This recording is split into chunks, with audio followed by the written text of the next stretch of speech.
नमस्कार, आप देख रहे हैं द क्रेडिबल न्यूज। मैं हूं शालिनी।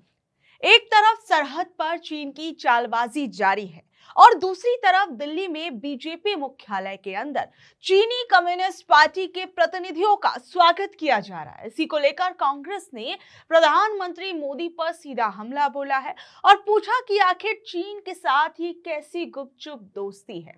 दरअसल पूरा मामला समझिए। विवाद की जड़ बीजेपी हेडक्वार्टर में हुई एक हाई प्रोफाइल मीटिंग है। चीन की सत्ताधारी पार्टी सीपीसी का एक डेलीगेशन भारत आया और बीजेपी के बड़े नेताओं के साथ मेज साझा की। और ये मीटिंग ऐसे वक्त पर हुई जब लद्दाख और अरुणाचल सीमा पर दोनों सेनाएं आमने सामने हैं। चीन भारतीय क्षेत्रों के नाम बदलने और नक्शे से छेड़छाड़ करने की कोशिश कर रहा है। व्यापारिक मोर्चे पर भी चीन ने भारत के लिए फर्टिलाइजर और जरूरी धातुओं की सप्लाई रोक दी है। वहीं इन सभी चीजों को लेकर कांग्रेस पार्टी के नेता पवन खेड़ा ने एक प्रेस कॉन्फ्रेंस की और पवन खेड़ा ने इस मीटिंग को लेकर सरकार को घेरते हुए कई चुभते हुए सवाल किए। खेड़ा ने तंज कसा कि मोदी जी चुनाव से पहले चीन को लाल आंखें दिखाने का वादा करते थे, लेकिन अब सत्ता में चीन के लिए लाल कालीन बिछा रहे हैं। कांग्रेस ने पूछा कि क्या इस मीटिंग में गलवान के 20 शहीदों, पैंगोंग झील पर बन रहे चीनी पुल और ब्रह्मपुत्र पर बन रहे बांधों का जिक्र हुआ, या फिर ये मुलाकात सिर्फ दिखावा है। जनता से कहा जाता है कि चीनी झालर मत खरीदो, लेकिन सरकार खुद चीनी कंपनियों को स्मार्ट मीटर के ठेके दे रही है और चीनी मजदूरों को धड़ल्ले से वीजा बांट रही है। विपक्ष का आरोप है कि प्रधानमंत्री की विदेश नीति डावाडोल है और कभी चीन के डर से अमेरिका की शरण में जाते हैं तो कभी अमेरिका के दबाव में चीन की ओर झुक जाते हैं। कांग्रेस का कहना है कि बीजेपी गिरगिट की तरह रंग बदल रही है।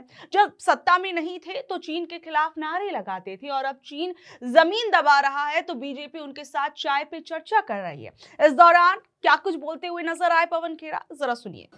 एक जानवरी कहते होंगे उसको, गिरगिट को क्या कहते हैं? जानवरी होता है।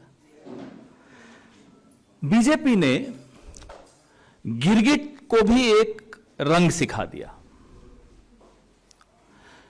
जिन्हें लाल आंखें दिखानी थी उनके लिए लाल कारपेट बिछा दिया। ये एक वीडियो चलाइए जो पीछे चल रहा है। हमें यह दिक्कत नहीं है कि चीन की CPC, communist party of China के लाइजॉन डिपार्टमेंट के जो शीर्ष डेलीगेशन है उनका स्वागत कल बीजेपी के मुख्यालय में हुआ। हमें इस बात की दिक्कत नहीं है। जब बीजेपी विपक्ष में थी तब भी लगातार इनसे मिलती थी, वहां जा जाकर मिलती थी। आरएसएस वाले जा जाकर मिलते थे, ट्रेनिंग लेते थे, ये राम माधव एंड कंपनी। इसकी भी दिक्कत नहीं हमें, क्योंकि आपसी संबंधों में राजनीतिक दल दूसरे देश के राजनीतिक दल से मिलते हैं, उसमें प्रॉब्लम नहीं है। हंसते मुस्कुराते फोटो पोस्ट की इसमें आपको दिखेगी अभी, हमें उसमें भी कोई दिक्कत नहीं है। चलिए करिए आप। दिक्कत मीटिंग से नहीं है, दिक्कत संवाद से नहीं है, दिक्कत है भाजपा के दोगलेपन से, दोहरेपन से, ढोंग से, मक्कारी से। दिक्कत इससे है। अरे साहब एमओयू हो गया, 10 साल से बोलते रहे एमओयू हो गया, एमओयू हो गया, और खुद देखिए क्या कर रहे हैं। दिक्कत है कि आपकी बैठकों का नतीजा क्या निकलता है। दिक्कत इससे भी नहीं है कि 9, 10, 11, 12 बार प्रधानमंत्री शी जिनपिंग से मिलते हैं, झूला झूलते हैं, उनके आगे हाथ बांध करके यूं सर झुका के खड़े रहते हैं, उससे भी दिक्कत नहीं है। चलिए ये भी मान लेते हैं। अपना अपना चरित्र होता है, अपनी अपनी रीढ़ की हड्डी होती है, उनकी इच्छा, उससे भी दिक्कत नहीं है। रीढ़ की हड्डी नहीं है, उससे भी दिक्कत नहीं है। दिक्कत है इस सब का नतीजा भारत के लिए क्या होता है। दिक्कत आपकी नीयत में है।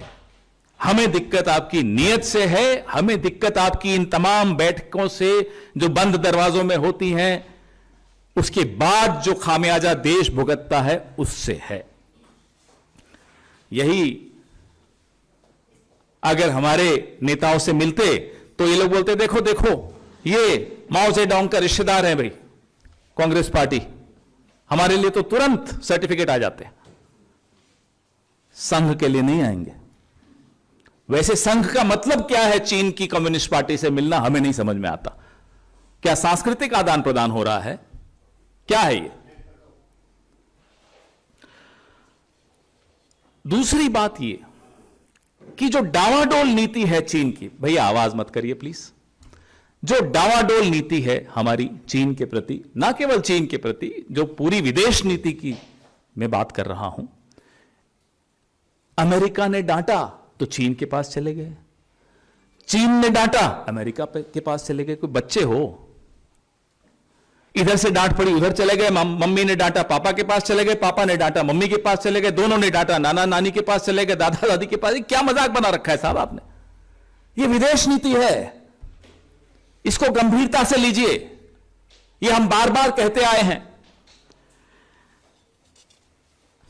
हमें कहेंगे साहब चीन के झालरों को बैन कर दो, मत खरीदो चीन के झालरों को, और खुद इलेक्ट्रॉनिक क्षेत्र में उनका निवेश मांगेंगे, धौलेरा में उनको जमीनें देंगे।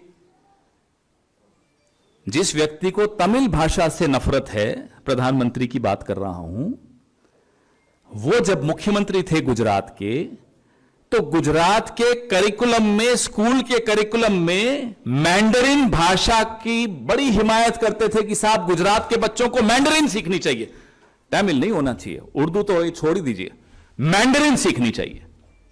भाई क्या रिश्ता है आपका चीन से कि गुजरात के बच्चे मैंडरिन सीखें? क्या रिश्ता है आपका चीन से कि हमें कहते हैं कि झालर मत खरीदो और जम्मू कश्मीर में स्मार्ट मीटर डोंगफैंग नाम की कंपनी से खरीद लेते हैं जो ब्लैक लिस्टेड है? चीन आपके मैप बदलता है, आप बदला ऐप से लेते हो, साहब ऐप बैन कर दो। ये क्या है? मजाक समझ रखा है। चीन आपके फर्टिलाइजर रोक देता है, गांवों में लोग मरे हैं। चीन आपके रेयर अर्थ बेचना आपको बंद कर देता है। कितना नुकसान भारत को उसका झेलना पड़ा। लेकिन आप जरा वो चलाइए, क्लीन चिट वाला वीडियो चलाइए जरा। ये 19 जून 2020 को तो हमें मालूम पड़ा कि नरेंद्र मोदी चीन से कितना डरते हैं। पहले तो ये बात दबी हुई थी, छिपी हुई थी। गलवान में हमारे 20 बहादुर सैनिक शहीद हुए, कोई फर्क नहीं पड़ा नरेंद्र मोदी को। चलाइए क्लीन चिट 20 जून को। यह इतिहास में दर्ज हो चुका है, आने वाली पीढ़ियां माफ नहीं करेंगी नरेंद्र मोदी को, क्योंकि पूरे विश्व को समझ में आ गया कि एक ऐसा व्यक्ति, एक बहादुर देश, एक बहादुर सेना, लेकिन एक ऐसा व्यक्ति प्रधानमंत्री बना है जिसको जरा सा डराओ वो पूरा डर जाता है, थर थर कांपता है, क्लीन चिट दे देता है।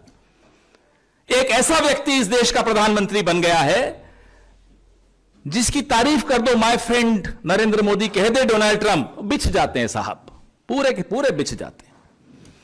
कोई तारीफ कर दे तो उनकी गुलामी कर देंगे, कोई डरा दे तो हाथ आगे बांध करके सर झुका के खड़े हो जाएंगे। यह बात जब तक राज थी ना, तब तक तो ठीक थी। अब यह राज जब खुल गया, चलाइए जरा, मैं थोड़ा चुप होता हूं, पहले यह सुनिए, वॉल्यूम करिए। न ही कोई गुस्सा हुआ है, न ही हमारी कोई पोस्ट किसी दूसरे के कब्जे में है। ये ऐतिहासिक शब्द हैं। इन शब्दों को सुनने के बाद हम सबका सर उन शहीद सैनिकों के लिए झुक गया कि आपने अपनी जान बलिदान कर दी और ये देश का प्रधानमंत्री। ये बार बार सुनना चाहिए आपको, रोज रात को सुनकर सोना चाहिए ताकि सुबह खून में उबाल आए और आप पत्रकारिता कर सकें, आपके मालिक कुछ भी चाहें। हमें कहते हैं छोटी आंख वाले गणेश जी मत खरीदो,